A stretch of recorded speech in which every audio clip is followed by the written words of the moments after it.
Administrative organization and relationship with other powers. तो objective क्या unit 20 का. After reading this unit you will be able to know about the vast administrative apparatus which the Magadhan Empire built up. Familiarize yourself with its various branches and offices, their powers and functions. Differentiate among forms of administration at various levels.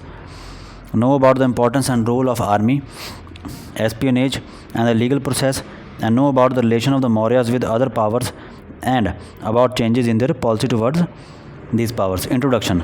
By the 3rd century BC, the Mauryan state, with its center in Magadha, was firmly established. It had a vast territory to control and had an administrative apparatus for doing it. This apparatus covered within its range various levels of administration of the core region, that is Magadha of the empire, regional centers, peripheral areas, cities, villages, and so on. Besides sustaining the king's authority and order, the administration took into its fold a wide range of activities concerning justice, army, espionage, revenue collection, handicrafts, etc. These are the aspects which have been dealt with in this unit. From a variety of sources like the text of Arthashastra, Greek accounts, and the Ashokan inscriptions, we get a fairly good idea of the Mauryan administrative system. We also discuss in this unit the relations which the Mauryan rulers maintained with other contemporary powers both in India as well as in the foreign countries. But before dealing with these aspects, let us discuss the background of the emergence of the Mauryan administrative system. Background. The Mahajanpad of the Magadha had become the center of a formidable empire by the time of Chandragupta Maurya. Its territories were no more limited to the Ganga valley as was the case during the 6th century BC. By the time of Ashok, except for the deep south and remote regions in eastern and northeastern India, the entire Indian subcontinent was virtually under the control of the Mauryas. However, it must be noted that during this time, there were still extensive forests and regions inhabited by hunter-gatherers. There were regions, particularly the Ganga Valley, characterized by surplus agricultural production. Urban settlements had emerged as centers for trade and craft production activities, and the state extracted the surplus and aimed at increasing its revenues. A variety of reasons had contributed towards the territorial conquests undertaken by Magadha, which eventually emerged as an empire. The main reason obviously was the state's desire to increase its revenue. The state's efforts included bringing such lands under its control, which produced surplus in order to extract it, imposition of taxes on traders, control over trade routes and mines, etc. For example, Ashoka's conquest of Kalinga may have been motivated by the desire to control coastal trade in eastern India. Similarly, the extent of the control to Karnataka may have been motivated by the desire to exploit the gold mines of Kolar. Thus, surplus production, extraction of surplus, its distribution or expenditure necessitated a complex form of administrative system in order to control or ensure various economic, social, and political activities at various levels. For example, if a strong army was needed to conquer other areas, a strong administration was needed to organize the army and cater to its requirements. Similarly, if taxes were to be collected from traders or surplus was to be extracted from producers, an administrative setup was needed not only to frame rules but actually carry out the process of extraction. The Mauryan administration carried on its activities in an organized manner, and we shall discuss the various aspects related to them. Broadly speaking, we shall discuss the central, provincial, and local units of administration along with related aspects. Central administration. The Mauryan Empire had many major administrative units like the center and the regions, which had various subunits down to the village. All these units had their own administrative setup, but they came under the central authority. The central administration can be classified under following heads: the king, the council of ministers, city administration, army, espionage network, law and justice, public welfare. The king.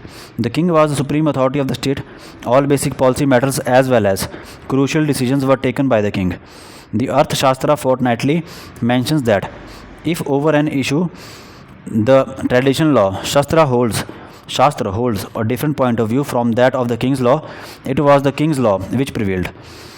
The Mauryan Empire, in fact, represents a centralized political system under which the monarchy had emerged victorious over the Ganasanghas. The Arthashastra gives final authority to the kings in all aspects of administration. It gives the king primacy among the 7 divisions, 7 components. The 7 components are Mitra, that is friends, Dand, yani army, Kos means treasury, Durg means fort, Janpad means territory, and Amat yani minister. And center of all these is the 7th one, that is king, that is the Swami.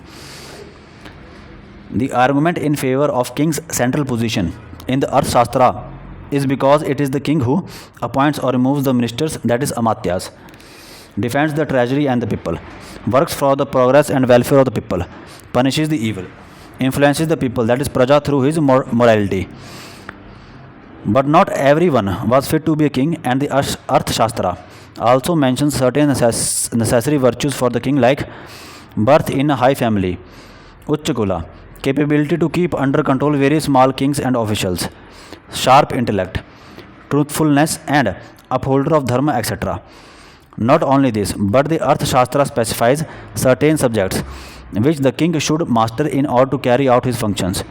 He should undergo military training and have knowledge of various departments of economic life, that is Varta, writing, that is Lipi, etc.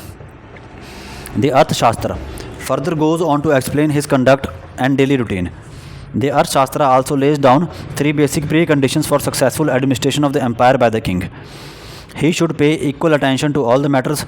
He should remain vigilant and active for taking action or corrective measure, and he should always discharge his duties. Besides, he had to be constantly accessible to his advisors and officials. That the king did so is also evident from the account of the Megasthenes and from the Ashokan edicts. By the time of Ashok, the Mauryan Empire had consolidated its position.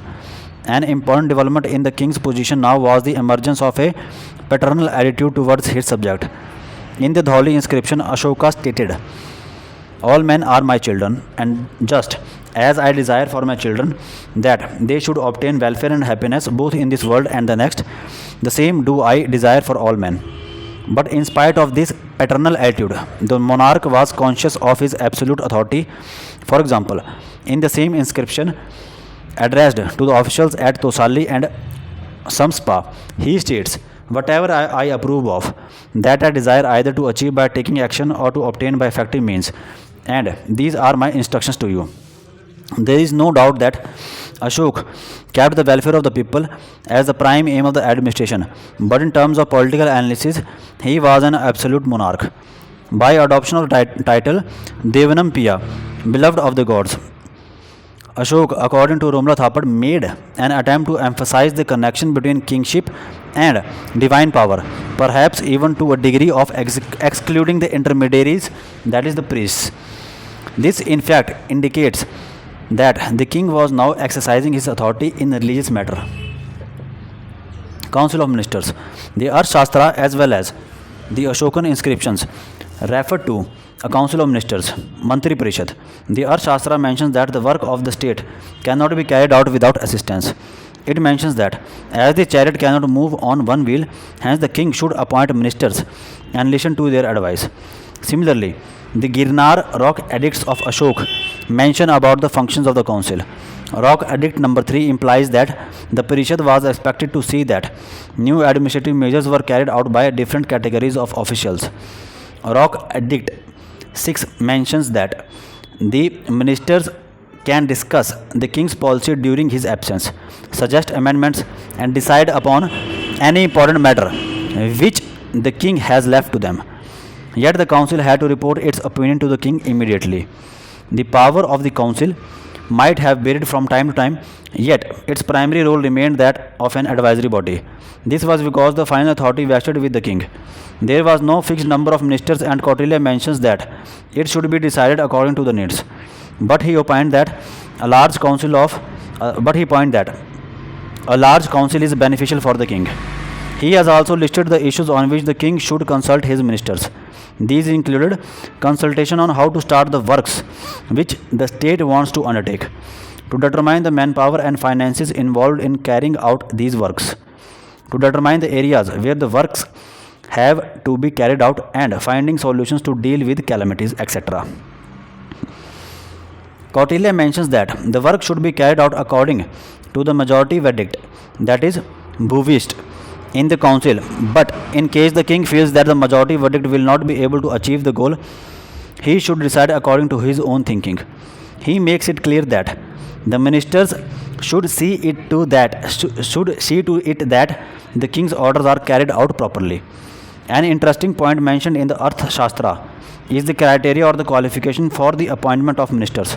For example, the person should be such as not to be lured by wealth, not to succumb to pressure, etc. That is, he should be a Sarvopad Shuddha, purest of all. There are also references to an inner council, mantris, small group of ministers who would be consulted on issues which needed immediate attention. We do get references about 18 departments, that is, Tiraths, of the central government in the Arth Shastra. For example, the Karmantika looked after the industries, the Antarvamshika looked after the king's security, and the Sannidhata looked after the treasury, etc. City administration. Megasthenes has given a vivid description of administration in Paliputra, that is, Pataliputra. This account, though different from that in the Arth Shastra, helps us in understanding the city administration during this period. In this account, the city council was divided into 6 sub-councils or committees, and each committee had 5 members. The first committee looked after industry and craft. Its functions included inspection of such centers, fixing the wages, etc. The second committee looked after the foreigners. Its functions included arranging for their food, stay and comfort, security, etc. The third committee's work was registration of births and deaths. Looking after trade and commerce, the functions of the fourth committee included inspection of weights and measures, controlling the market, etc. The fifth committee inspected the manufactured goods, made provisions for the sale, and a strict watch was kept to distinguish between new and second-handed goods. The sixth committee collected taxes on the goods sold, the rates being 1/10. Interestingly enough, there is no mention of such committees in the Arth Shastra in spite of the well-defined plan of city administration. However, we do find in this planning almost all the functions mentioned in the Megasthenes. For example, in Arth Shastra, the functions of the fourth committee are performed by the Panyadaksha, the collection of taxes. Sixth committee was the responsibility of Shulk Adaksha, and registration of births and deaths was the work of Gop. The head of the urban administration was called Nagarika. Nagarika was assisted by 2 subordinate officials, Gop and Sthanika. Besides these, there were a host of officials whose functions have been elaborately defined. For example, Bandhanagar Adhyaksha looked after the jail. Bandhanagar Adhyaksha looked after the jail. Rakshi, that is the police, was to look after the security of the people. Work in the centers where the goods were manufactured was looked after by a host of superintendents like the Lohadaksha, Suvarnanika, etc. The Arth Shastra also refers to a variety of activities of city administration, regulations related to them, and penalties on their breach. These included sanitation and water sources, checking adulteration, watch over inns, and precautions against fire, etc. The law enforcers were not above the law. For example, in case the Dakshina, that is policeman, maltreated a woman, he had to face severe punishment. At the same time, if the citizens broke any of the regulations, they were subjected to penalties. For example, if any citizen moved out during the curfew hours at night and his explanation for this did not come under the exempted categories, he had to pay a heavy fine. Thus, we can say that the city administration during this period was elaborate and well planned. Central administration 2. Certain other areas of administration also came under the purview of the central administration. However, in some cases, like public welfare works, their implementation depended on various local administrative units. Army. The Nanda kings had a strong army, and it is interesting that the army which Kautilya and Chandragupta had raised to defeat the Nanda king consisted of mercenary soldiers. Both the Greek and Indian literary sources refer to this. Later on, the size and organization of Chandragupta's army became fairly large. For example, according to Pliny's account, it consisted of 9,000 elephants, 30,000 cavalry, and 6,000 infantry. Plutarch's account refers to 6,000 elephants, 80,000 horses, 20,000 foot soldiers, and 8,000 war chariots. These accounts may be exaggerated, but the retreat of Seleucus' descriptive account of army administration in Arthashastra and the violent Kalinga war in Ashok's time point towards a large and well-organized military setup under the Mauryas. According to Megasthenes, the branches of the army consisted of infantry, cavalry, elephants, chariots, transport, and admiral of the fleet. Each branch was looked after by a committee of 5 members. Kautilya has referred to Chaturanga Bala. Kautilya has referred to Chaturanga Bala, that is infantry, cavalry, chariots, and elephants as the main components of the army, each under a commander. The officers and soldiers were paid in cash. Salaries of the army officers, सेनापति की 48,000 48,000 पान, नायक 12,000 पान, मुखिया 8,000 पान, अध्यक्ष 4,000 पान. There was a separate department to look after the production and the maintenance of a variety of armaments, whose chief was known as Ayodhya Garadaksha. There is a detailed description of the works of the various Adakshas. For example, the Rath Adaksha also had to look after the construction of chariots, and the Hast Adaksha looked after the elephant force. The Arthashastra also refers to the recruitment policy, war plans, and fortifications, etc. There is no doubt that the state spent a large amount of revenue in maintaining its army, which in the long run might have adversely affected its treasury. Espionage. The Mauryan administration had a well-knit system of espionage. A watch was kept particularly on important officials as well as on general public. The main task of the spies recruited involved keeping an eye over the ministers, reporting on government officials, collecting impressions regarding the feelings of the citizens, and know the secrets of foreign rulers, etc. For these activities, they would seek the help of various people like cooks, barbers, etc.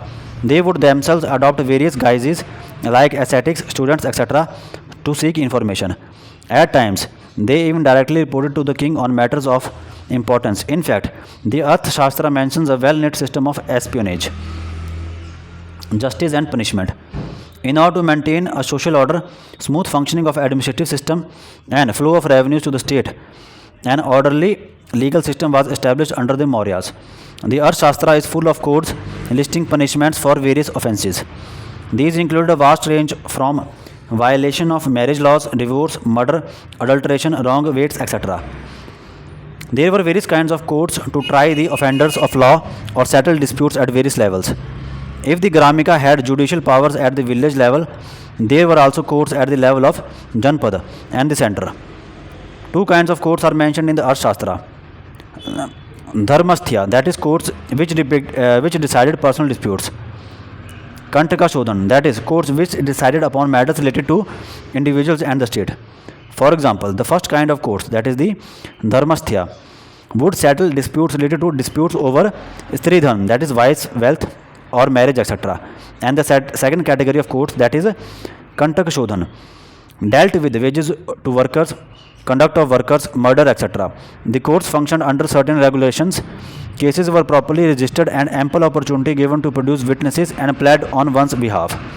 The sources of law, as mentioned by Kautilya, were Dharma, Vyavahar, that is current legal codes, Charitra, that is customs, and Rajasana, that is the royal decree. Rajasana, that is royal decree.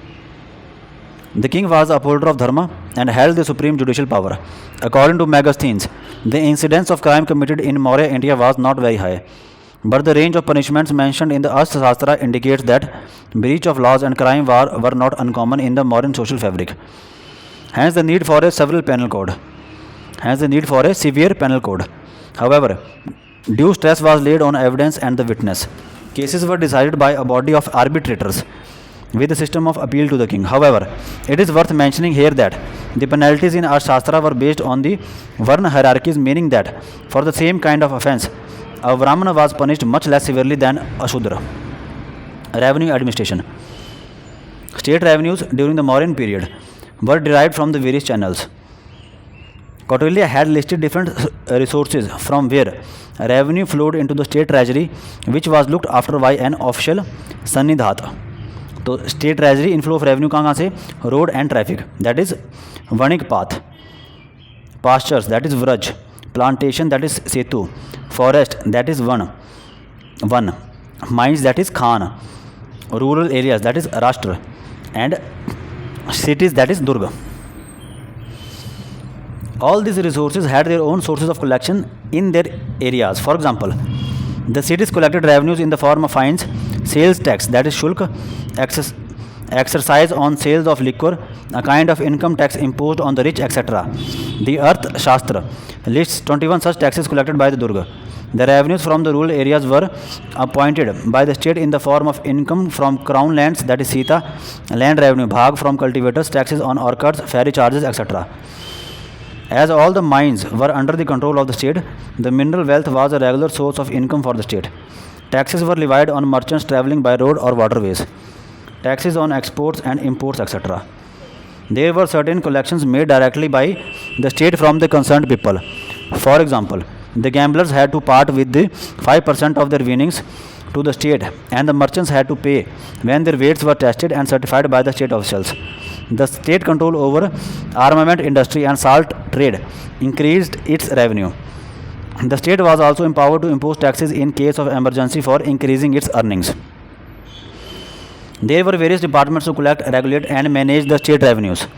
Most of the revenue collection which went to the state treasury had their outflow in the form of expenditure on army administration, salaries, kings, etc.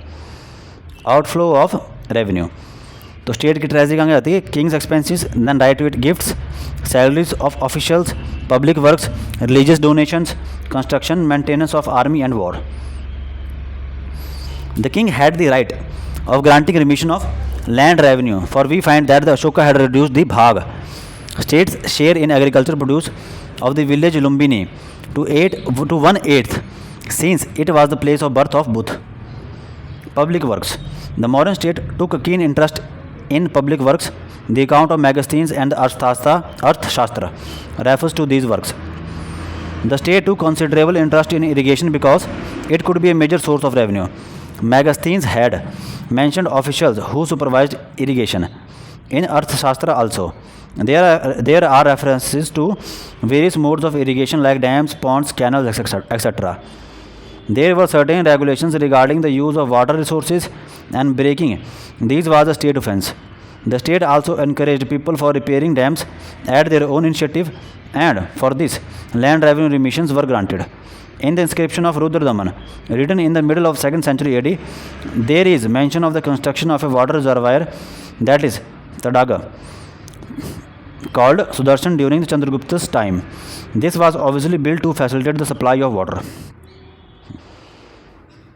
There are many references to medicine men of various kinds during this period, like ordinary physicians, chikitsak, midwives, that is Garbhavyadhi, etc. From Ashokan inscriptions, we know that medical treatment and medicines were available to both men and animals. The state also helped its citizens during natural calamities like floods, famines, etc. The Arthashastra mentions that the king should look after orphans, old, unintended women, etc. To what extent these were actually carried out, we do not know. An important aspect of public works was the laying down and repair of roads and opening inns. Thus, we can say that the state did spend a certain amount from its revenues on public works. This must have increased during the time of Ashok due to his concern for public welfare and paternal attitude towards his subjects. Regional and local units of administration. We know that in the modern state, all powers were vested in the king, and that the core area of the state was characterized by a highly centralized administrative system. But at the same time, no administrative control could be effective in a vast empire unless it devised certain administrative means also to control the regional or local levels. After its territorial expansion, the Magध state established administrative control at the provincial and local levels. Provincial administration. The head of the provincial administration was the Kumar, that is royal prince, who used to govern the province as the king's representatives. For example, Ashok had been the Kumar of Ujjaini and Takshila before becoming a king. The Kumar was in turn assisted by Mahamatyas, that is Mahamatras, during Ashok's period, and a council of ministers. From Ashokan edicts, we get the name of 4 provincial capitals: Tosali in the east, Ujjain in the west, Suvarnagiri in the south, and Takshila in the north. Certain areas within the province were administered by governors who may have been minor rulers of the areas. We can say this because the Junagadh inscription of Rudradaman mentioned Tushapa, a Yavana, as a governor of Junagadh area during the time of Ashok. The same inscription, however, says that during Chandragupta Maurya's time, his representative in that area was a Vaishya, Pushyagupta. The Council of Ministers at the provincial level not only acted as a check on the Kumar, but at times had direct relations with the king. Among the senior officials were the Mahamatras. The Arth Shastra mentions them in the sense of ministers, whereas the Ashokan edicts mention them as performing various activities like looking after the border areas, judicial work, and Dhamma Mahamatras, who looked after religion. Their appointment, it appears, could be made both by the king as well as Kumara. Another category of high officials was that of Amatyas. This category too must have held special powers, for it was against their arbitrary actions that the people of Takshila revolted during the reign of the Bindusar and Ashok. District and village level administration. The administrative units include a setup at the district level consisting of a number of villages, and at the same time each village had its own administrative unit. The officials listed at the level of district during this period were Pradesht, Rajuka, and Yukta. The former being the overall in charge of the district. Their functions included survey and assessment of land, tours and inspections, revenue collection, and maintaining law and order, etc. At times, the king was in direct touch with these offices. For example, in the 4th Pillar Edict, Ashoka grants to the Rajukas independent authority to carry out some of his instructions in relation to public welfare. He also vested in them certain powers which they might not have had earlier. The Yukta was a junior officer giving secretarial kind of assistance to the other two. There were also checks and balances of the powers of each category of officials. The Ashokan edicts, however, do not throw much light on village administration, but there are references to this unit of administration in the Arthashastra. It appears that the officials at this level were local people appointed and assisted by the villagers. The term mentioned for such officials is Gramika.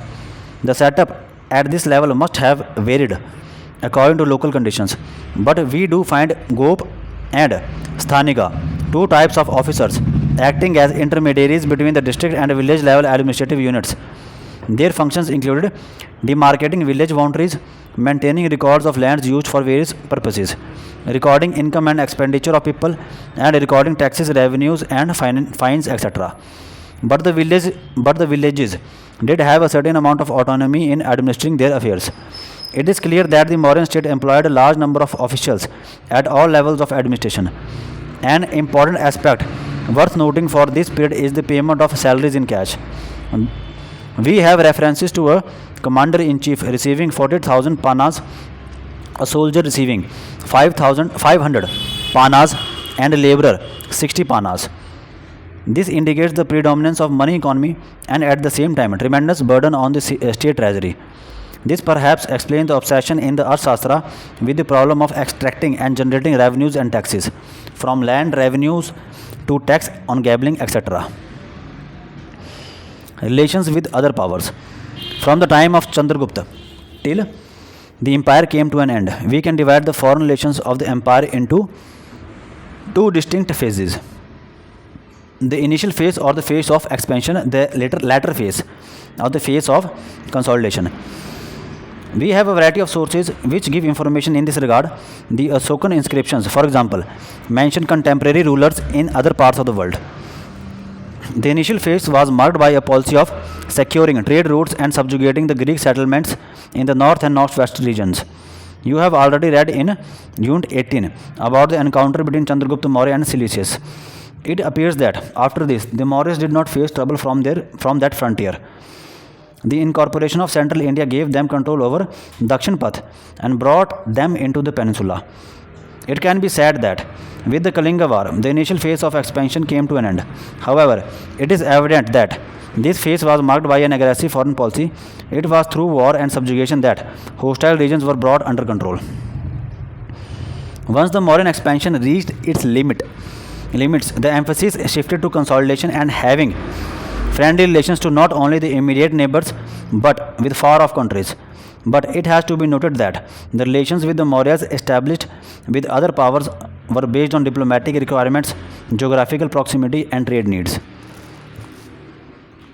Contacts had been established with the Western world,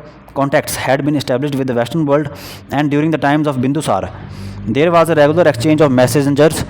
Strabo's account mentions Demyakos as a successor to Megasthenes in the Mauryan court. These friendly relations are also demonstrated from the account of Athenacus, which mentions the Indian king's request of sending wine, figs, and philosopher.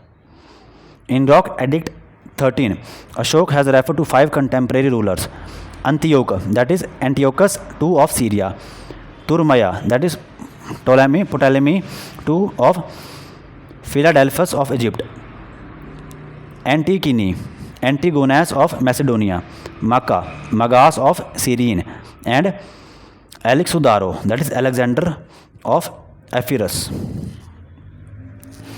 The reference to these rulers is in the context of the Dhamma Vijaya, that is victory of Dhamma, indicating that missions were sent to these rulers with the message of Dhamma.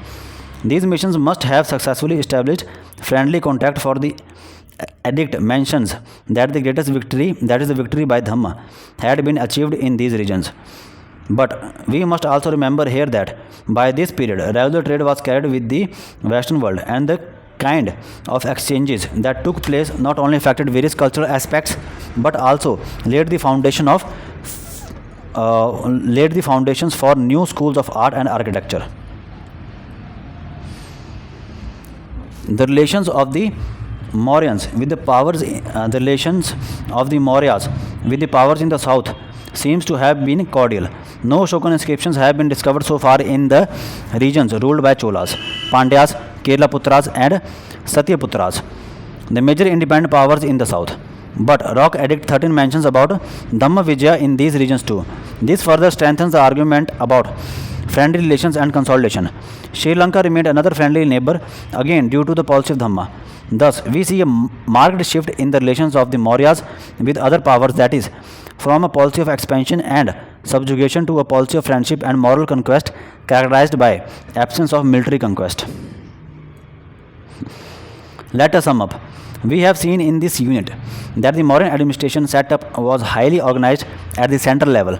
All powers were vested in the king, but the council of ministers assisted him in various matters. The powers and functions of various officials were well defined, and the Arthashastra mentions their qualifications also. A unique feature was the emergence of a paternal attitude of the monarchy at the time of Ashok and the various kinds of public works undertaken by the state. The state not only paid attention for surplus production but organized the methods to successfully extract the surplus. The administrative units at the level of province, city, or village were a part of this process. The taxation system was well regulated, but the state spent a huge amount on army and salaries on various officials. Though the Mauryas had built up their administrative system on various prevalent earlier, they certainly brought about certain new administrative elements to strengthen the empire. The modern foreign relations went through 2 phases of expansion and consolidation. Once expansion reached its limit through a policy of war and subjugation, the emphasis shifted to consolidation through friendly relations. Keywords क्या हैं? Dhamma Vijaya, a concept introduced by Emperor Ashok. The emphasis was on the principle of non-violence and victory through peaceful and non-violent measures. Espionage, that is spy system. Viceroyalties, administrative units under the jurisdiction of the viceroy appointed by the king.